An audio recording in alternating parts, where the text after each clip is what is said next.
दूसरे आदमी की तलाशी लेने पर चरस निस्वार, एक चाकू और थोड़ी सी नकदी निकली। इसके पास क्लाशनकोफ भी थी।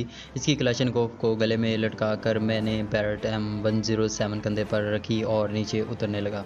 1.5 घंटे बाद मैं सरदार के पास पहुंच गया था। मजमूई तौर पर मैं 2.5 घंटे लगा कर आ रहा था। सरदार अहम काम निपटा चुका था। तमाम लाशें इसने घड़े में डाल दी थीं। इनके पास मौजूद आईकॉम सेट इसने अपने कब्जे में कर लिया था। एक आईकॉम सेट मुझे स्नाइपर के पास भी मिला था, बल्कि इसके साथ तो एयरफोन भी मौजूद था जो इसने कान में लगाया हुआ था। वो भी मैं उतारते हुए साथ ले आया था। बड़ी देर लगा दी। मुझे देखते ही सरदार शिकवा कुना हुआ।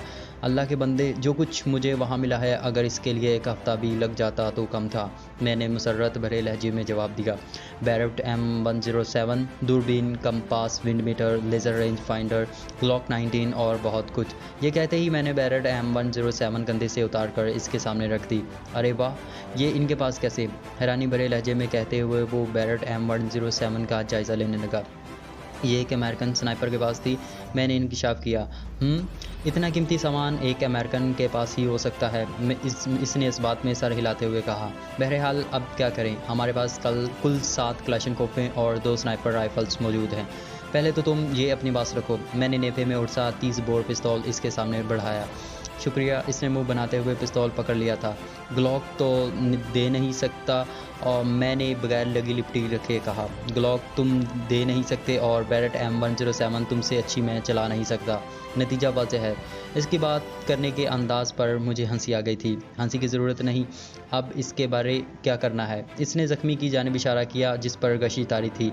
यकीनन इसका काफ़ी सारा खून बह चुका था। इससे काफ़ी कुछ पूछना था। मैंने अच्छी तरह खंगाल लिया है। तुम सिर्फ ये बताओ इसका करना क्या है, ताकि यहाँ से निकलने की करें। इनका पता करने के लिए कोई भी आ सकता है। सही कहा। काफ़ी देर हो गई है। मैंने इस बात में सर हिलाते हुए पूछा। वैसे इनके पास जो आईकॉम था, इस पर इन्हें कोई क्यों नहीं पुकारा जा रहा? आईकॉम तो मैंने ऑफ़ कर दिया है। हाँ, आखिर तुमने किसी न किसी तरह ये तो साबित करना है ना कि तुम पठान हो। अगर तुमने दोबारा पठानों के ख़िलाफ़ मुंह खोला तो मैं क्लाशनकोफ की एक गोली ज़ाया करके इस सबूत को मज़ीद भी पुख्ता कर सकता हूँ। मैंने मुस्कुराते हुए पूछा। अगर ये बात लिजोना करती फिर? यार, इसका नाम यूँ ना लिया करो। तुम्हें अच्छी तरह पता है मुश्किल से इसकी यादों से जान छुड़ाता हूँ और तुम दोबारा याद दिला देते हो। सरदार खान सचमुच उदास हो गया था। इस दौरान मैं इसके हाथ से दहशत गर्दों वाला आईकॉम लेकर ऑन कर चुका था, लेकिन कोई आवाज़ सुनाई ना दी। चलो निकलते हैं। मैंने होल्स्टर से ग्लॉक निकालकर एक गोली ज़ख्मी ज़मीर खान के सर पर ज़ाया की और सरदार को चलने का इशारा किया। तमाम हथियार हमने उठा लिए थे। अगर हमें मालूम होता कि हमें इतनी ज़्यादा क्लाशनकोफ़ें मिलने वाली हैं तो कम से कम क्लाशनकोफ पर तो इतनी रकम खर्च ना करते। जीरा कील से उतरकर हम लगी नाराइज इस जगह पहुँचे जहाँ हमने रात गुजारी थी। अपने सफरी झोले वगैरह हमने वहीं छोड़ दिए थे। सबसे पहले इस पत्थर के साथ एक मुनासिब जगह ढूंढकर हमने 4 क्लाशनकोफ़ें और इनके फालतू मैगज़ीन छुपा दी थी। लगी नाराई से 2 गज़ नीचे आकर हमने एक और जगह पर 2 क्लाशनकोफ़ें और इनके फालतू मैगज़ीन छुपा दिए। बैरट M107 को हमने नहायत महफूज मुकाम पर छुपा दिया था, ऐसी जगह जहां किसी का गुमान भी ना पहुंचता, क्योंकि मैं इस कीमती और मुफीद राइफ़ल को खोना नहीं चाहता था। इसका कैरिंग बैग मजबूत प्लास्टिक का था, इसलिए मैंने इस पर कोई कपड़ा वगैरह लपेटने की ज़रूरत महसूस नहीं की थी। हम बैरट को छुपाकर बमुश्किल 2-3 कदम चले होंगे कि आईकॉम से आवाज़ें आने लगी। रोशन खान, रोशन खान, रोशन खान। सुन रहा हूँ गुलजान, कहो। हम अच्छी तरह देख चुके हैं, यहाँ कोई भी मौजूद नहीं है। गुलजान खासा डरा हुआ लग रहा था। इसकी बात ख़त्म होते ही रोशन खान की करख्त आवाज़ सुनाई दी। ठीक है, ज़मीर खान को भी बाकी चारों के साथ इसी गड्ढे में डाल दो और ऊपर से पत्थर डाल दो। रोशन खान, मेरा ख्याल है हमें लाशों को साथ लाना चाहिए, पहले वाले आदमी ने मशवरा देने के अंदाज में कहा था। रोशन खान ने बेपरवाही से कहा, तुम 3 आदमी 5 लाशें ला सकते हो तो ले आओ। हम किस तरह 5 लाशें उठाकर चल सकते हैं? तो फिर वही करो जो मैंने कहा है, और ये तो तुम्हें मालूम है कि मैं जो भी कहता हूँ सरदार के हुक्म पर कहता हूँ। ठीक है, हमारे लिए क्या हुक्म है? लाशें दफनाकर बरास्ता लग रहा है जनतोई पहुँचो। जनतोई में मौजूद अपने आदमियों को भी चौकन्ना कर दो कि नए आदमियों पर नज़र रखें। लेकिन हमारे आदमी आर्मी ने नहीं मारे, वरना वो लाशों को साथ उठा कर ले जाते हैं, और जिसने भी मारे हैं वो इसी इलाके में घूमता नज़र आ जाएगा। कहीं मुजाहिदीन ने ना मारे हों। गुल खान ने खौफज़दा आवाज़ में पूछा।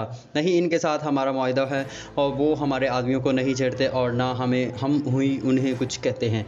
गुल खान ने कहा, ठीक है, हम लाशें दफनाकर लगराए जा रहे हैं। सीधा लगराए जाना, वो यकीनन काफ़ी देर के वहाँ से निकल गए होंगे। ठीक है, गुल खान ने बगैर किसी पसोपेश के कहा और रोशन खान के खुदा हाफिज़ कहने पर खामोशी छा गई। हमारा रुख इस तरफ लगराए ही की जानिब था। इनकी गुफ्तगू सुनते ही मेरे कदम रुक गए थे। शायद तुम लगराए नहीं जाना चाहते सरदार, मेरा इरादा बहम गया था। लेकिन क्या इन हालात में वहाँ जाना मुनासिब होगा? मैंने जवाबन दरियाफ्त किया। तो फिर? इसने गेंद मेरे कोट में रखते हुए पूछा। वहीं चलते हैं जहाँ गुज़श्ता शब गुजारी थी, जहाँ ख्याल रहे इस तरफ से दुश्मन के आदमी भी मौजूद हैं। नहीं, शाम का अंधेरा छा रहा है। यकीनन वो ज़ेड़ा किल से सीधा लगराए का रुख करेंगे। लगी नाराय पर आने का इनका कोई जवाब नहीं बनता, क्योंकि इन्हें इसी बात का हुक्म दिया गया है कि वो सीधा लगराए का रुख करें। ठीक है, सरदार ने इस बात में सर हिलाया और हम वापस लगी नाराय की बुलंदी तय करने लगे। ऊपर पहुंचने तक अंधेरा काफ़ी गहरा हो गया था। सरदार ने अंधेरे में ठोकर खाते हुए पूछा, टॉर्च जला लूं? नहीं, मैं एहतियात का दामन हाथ से नहीं छोड़ना चाहता था। मुझसे ठोकरें नहीं खाई जाती, ज़िद्दी लहजे में कहते हुए सरदार ने टॉर्च जला ली। अचानक कलाशन को कॉक करने की हल्की सी आवाज़ मेरे कानों में पड़ी। झुक जाओ। सरदार के हाथ से टॉर्च छीन झपटते हुए मैं नीचे लेट गया था। कुक, क्या हुआ? इसने हकलाते हुए हैरानी भरे लहजे में पूछा। लेकिन मेरे जवाब देने से पहले क्लैशनकोफ की तड़तड़ाहट ने इसकी हैरानी दूर कर दी थी।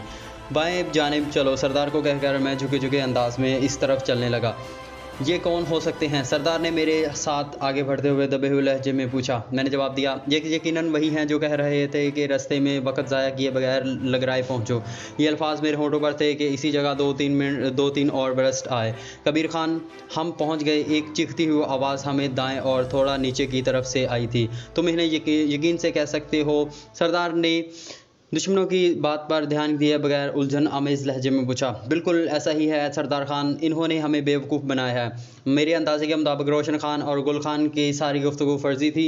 दोनों पास बैठे हुए ये बकवास कर रहे थे ताकि अगर हम यहीं मौजूद हों तो इत्मीनान से छुपे रहें, और ये बात वो बड़े इत्मीनान से इसी चैनल पर कर रहे थे जो इनके हलाक होने वाले साथी ने अपने वायरलेस सेट पर लगाया हुआ था।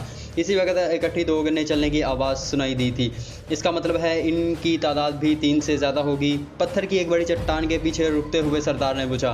बिलाशुबा, मुख्तसरन कहते हुए मैंने ड्रैगनों को हाथ में पकड़कर कॉकर खान ने जवाब दिया। अजमत जान, तुम्हारे साथ 8 आदमी थे। वो बाकायदा किसी फौजी कमांडर की तरह अपने मातहतों से बात कर रहा था। जी कमांडर, अजमत नामी शख्स ने जवाब देने में ताख़ीर नहीं की थी। वो तमाम आईकॉम के इस्तेमाल के साथ पहाड़ी इलाके में जंग के तरीक़ाकार से भी अच्छी तरह वाकिफ़ थे। मेरा ख्याल है इन आदमियों के साथ लगराए की तरफ आने वाला कोई आदमी बचकर नहीं निकल सकेगा। जी कमांडर, अजमत जान ने पुरएतमाद लहजे में जवाब दिया था। सरदार खान, बुरे फंसे दोस्त, मैंने साथ बैठे सरदार खान को दबी हुई आवाज़ में सूरत हाल से आगाह किया। इन पहाड़ों को इन्होंने चारों तरफ से घेरा हुआ है। सरदार ने एतमाद भरी सरगोशी से जवाब दिया। अगर इनके पास 500 भी बंदे हों तब भी इन पहाड़ों को नहीं घेर सकते। बात तो ठीक है, लेकिन फ़िलहाल हम घेरे में हैं दोस्त। लगराए की तरफ नीचे उतरने के बारे में क्या ख्याल है? सरदार ने मशवरा देने के वाले अंदाज में पूछा। मैंने नफ़ी में सर हिला दिया। नहीं, इस जानिब कोई अजमत जान 8 आदमियों के साथ हमारा मुंतज़िर है। वैसे तुम्हारा मशवरा मानकर मैंने बहुत बेवकूफ़ी का सबूत दिया है। मैं हंसा। इसके बजाय अगर तुम ये कहो कि मेरा मशवरा मानकर तुमने पिठान होने का सबूत दिया है तो कैसा रहेगा? राजा ज़ीशान हैदर साहब, एक बात बता दूं, अगर हम रात के अंधेरे में इनके घेरे से ना निकल सके तो दिन की रोशनी में हमारा भागना नामुमकिन हो जाएगा। इसकी बात रद्द करने के काबिल नहीं थी। सही कहा, मैंने इस बात में सर हिला दिया। कोई सिगरेट सुलगा रहा है? सरदार ने मुझे हल्के से शोले की जानिब मुतवज्जा किया। इसका फासला हमसे 50 गज से ज़्यादा नहीं था। ये इसकी ज़िंदगी का आखिरी कश होगा। धीमे लहजे में कहते हुए मैंने टेलीस्कोप के कवर को उतारे बगैर ही ड्रैगनों की मिज़ल को इसकी जानिब सीधा किया। इतनी नज़दीक फासले पर मुझे टेलीस्कोप साइट के इस्तेमाल की ज़रूरत नहीं थी। ट्रिगर दबाते ही धमाके की गूंज के साथ एक दर्द भरी कराह ने मुझे बता दिया कि मैं कामयाब रहा था। इसी वक्त क्लैशनकोफ का अंधाधुंध फायर इस पत्थर की जानिब आने लगा। सरदार, नीचे लेटकर इसी से जाना है जिधर से फायर आ रहा है। मैंने सरगोशी की। गोया मुझे एक बार फिर पठान होने का सबूत देना पड़ेगा। दबी आवाज़ में हंसते हुए इसने कहा। मेरा मतलब है तुम्हारी बात मानकर। मजाक का वक्त नहीं है खान साहब। इन्हें हमारी जगह के बारे में मालूम हो गया है, मैं मजाक तो नहीं कर रहा, सरदार ने जवाब दिया। इसी वक्त किसी ने टॉर्च की रोशनी हमारी सिमत फेंकी। वो शायद हमारे छुपने की जगह का जायजा लेना चाहता था। वो इस बात में कामयाब भी हो गया, लेकिन ज़िंदगी की बाजी हार गया। वो बेवकूफ़ शायद नहीं जानता था कि रोशनी पर निशाना साधना इतना आसान काम था। ड्रैगनों की एक और गोली कम हो गई थी। अब अगर किसी उल्लू के पट्टे ने रोशनी करने की कोशिश की तो इसे मैं खुद गोली मारूंगा।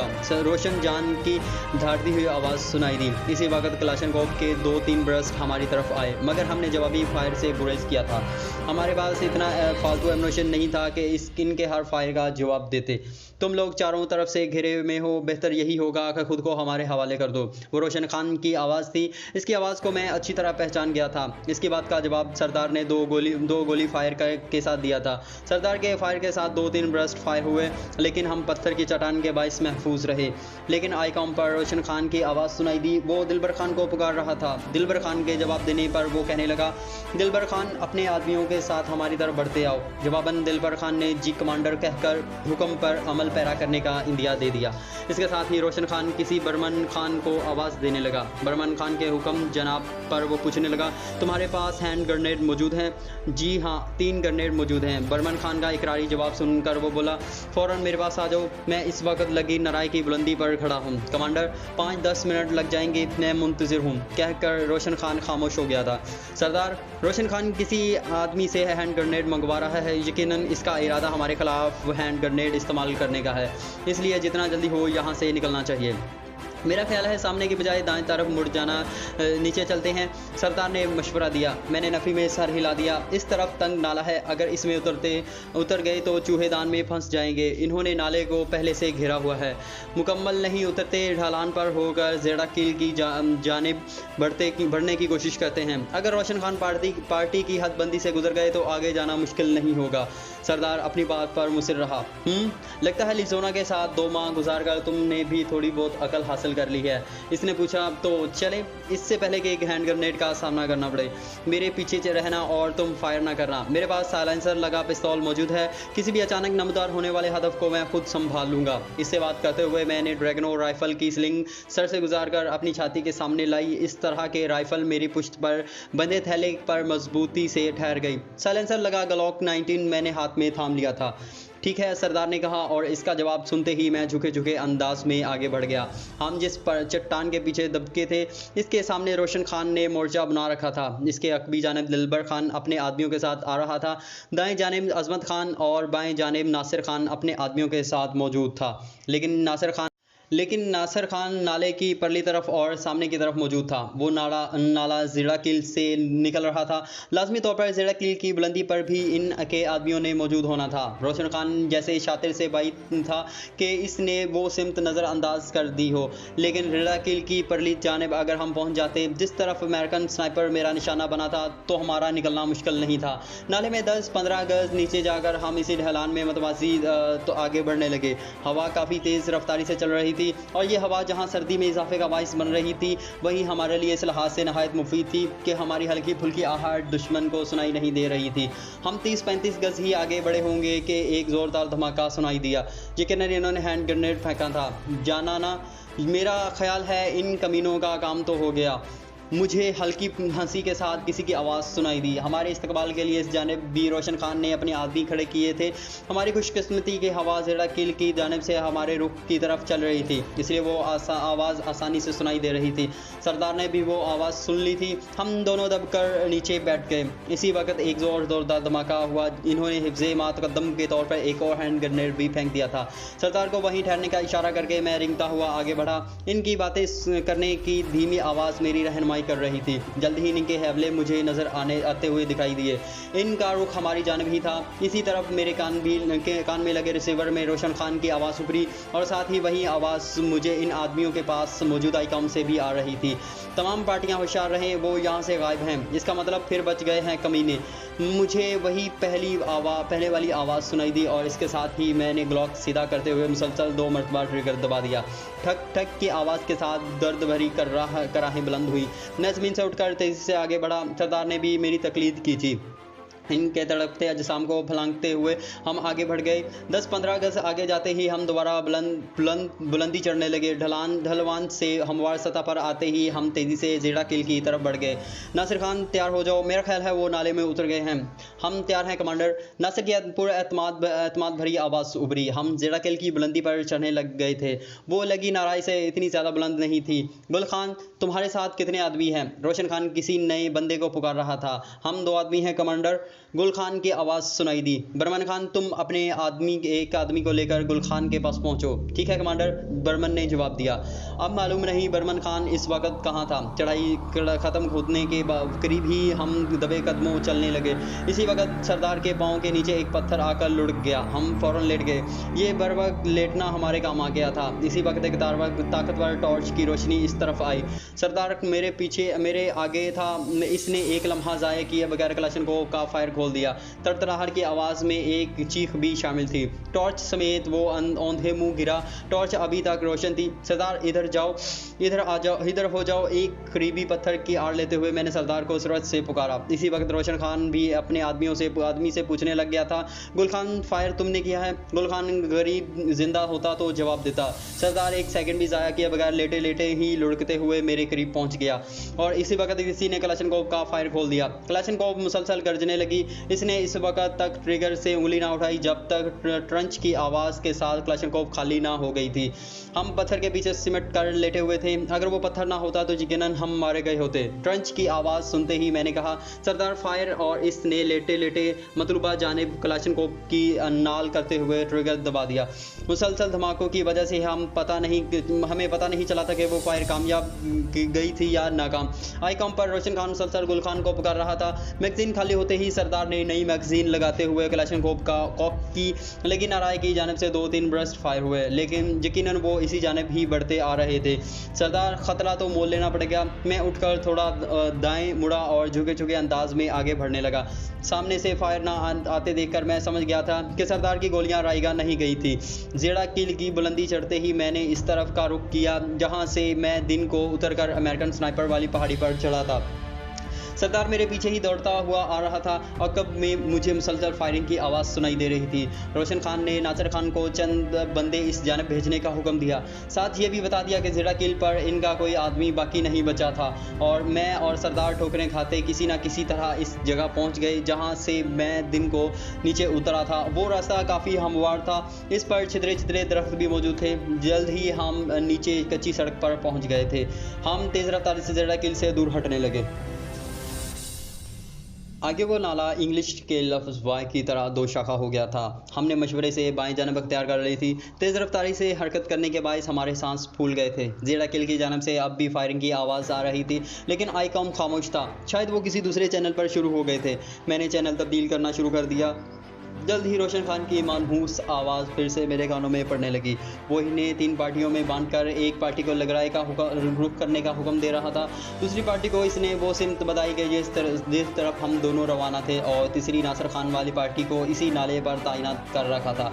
मुझे ये पता नहीं चल सका था कि इसने चैनल कैसे तब्दील कराया था, क्योंकि इसने पिछले चैनल पर इसके मुँह से कोई कोडवर्ड या कोई लफ्ज़ नहीं सुना था। घड़ी पर निगाह डालने पर हिंद से 9:15 बजे का ऐलान करते नजर आए। मैंने अंदाज़ा लगाया कि शायद 9 बजे के बाद इन्हें पहले से चैनल तब्दील करने का बताया हुआ था। पहले वाला चैनल 9 बजे तक ही इस्तेमाल होना था। वायरलेस ऐप को इस्तेमाल करते वक्त इस तरह के चुटकुले हर कोई आजमाता रहता है। मैंने सरदार को तफसील बताते हुए कहा, सरदार खान, अब हमारा मुकाबला रोशन खान के 1/3 लश्कर से है। सरदार ने दांत पीते हुए जवाब दिया, जिस वक्त भी ये रोशन खान हाथ लगा इसे तो मैं अपने हाथों से गोली मारूंगा। मैंने पीछे मुड़कर देखा। दूर टॉर्च की रोशनी नजर आई थी। हमने अपने कदमों की रफ्तार तेज कर ली। एक लिहाज से हमारी रफ्तार को इन पर फौकियत हासिल थी कि इन्होंने हमें तलाश करते हुए आगे बढ़ना था, जबकि हम इर्द गिर्द का जायज़ा लिए बगैर आगे बढ़ते जा रहे थे। मुसलसल तेज़ रफ्तारी से सफ़र करते हमें 3 घंटे होने को थे। शैतान की आंत की तरह वो एक लंबा नाला अब ऊपर को बुलंद होने लगा था। अचानक 50-60 गज के फासले पर एक ताकतवर टॉर्च की रोशनी हम पर पड़ी। हमने नीचे लेटने में एक लम्हा भी नहीं लगाया था। इसी वक्त सामने से एक ब्रस्ट फायर हुआ। ये वही ग्रुप है या इनके कोई और साथी हैं? सरदार हकलाया। जो भी हैं इन अब तो बुरे फंस गए हैं खान साहब। मैं आहिस्ता आहिस्ता पीछे को खिसका।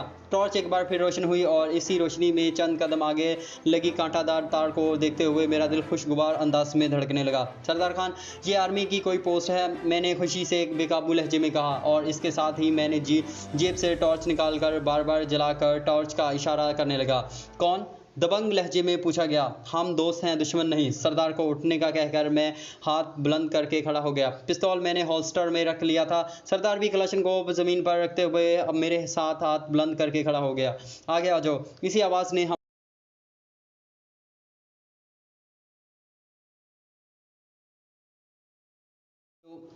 आवाज़ ने हमें पुकारा और हम हाथ बुलंद किए हुए आगे बढ़ते गए।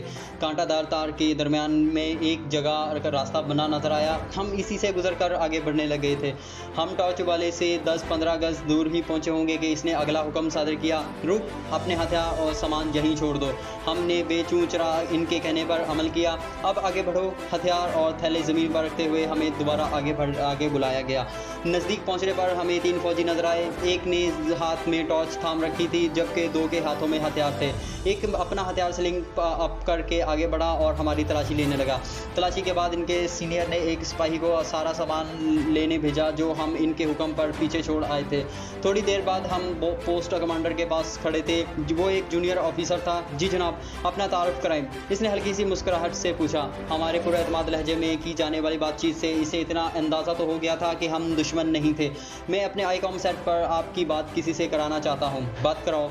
इसने इजाज़त देने वाले अंदाज में सर हिलाया। इसका जवाब सुनकर एक बंदे ने आईकॉम सेट मेरी जानिब बढ़ा दिया। पोस्ट का नाम आईकॉम सेट पकड़ते हुए मैंने जूनियर ऑफिसर से पूछा, ये ऐप ब्लॉक है? इसने बगैर किसी तरद्दुद के पोस्ट का नाम बता दिया। सेट ऑन करके मैंने चैनल 9 लगाया और 1 अल्फ़ा को पुकारने लगा। Send your message over. मेरे 2-3 दफ़ा पुकारने के पर 1 अल्फ़ा की भारी आवाज़ स्पीकर से बरामद हुई।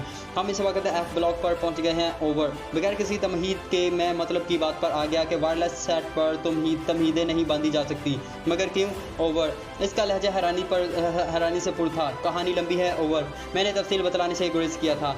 काम बताओ, ओवर। इसने भी तफसील पूछने पर इसरार नहीं किया था। पोस्ट कमांडर को हमारी शनाख्त करवा दो, ओवर। ठीक है, पोस्ट कमांडर को अभी ऑर्डर मिल जाएंगे कि तुमने अगले हुक्म तक यहीं रहना है, ओवर। और मेरे रॉजर समझ गया कहने पर इसने ओवर एंड ऑल कहकर राब्ता मुनक़ता कर दिया। 5 मिनट बाद पोस्ट कमांडर के बैंकर में पड़े फील्ड टेलीफोन की घंटी बजने लगी। इसने रिसीवर उठाकर कहा, यस सूबेदार रमज़ान बात कर रहा हूँ। और फिर दूसरी जानिब से इसे कुछ हिदायत दी जाने लगी। हमें तो बस इसकी यस सर ही की बात सुनाई दी थी। बात खत्म करते ही इसने रिसीवर मेरी जान बढ़ा दिया। अस्सलाम वालेकुम सर, ज़ीशान हैदर बात कर रहा हूँ।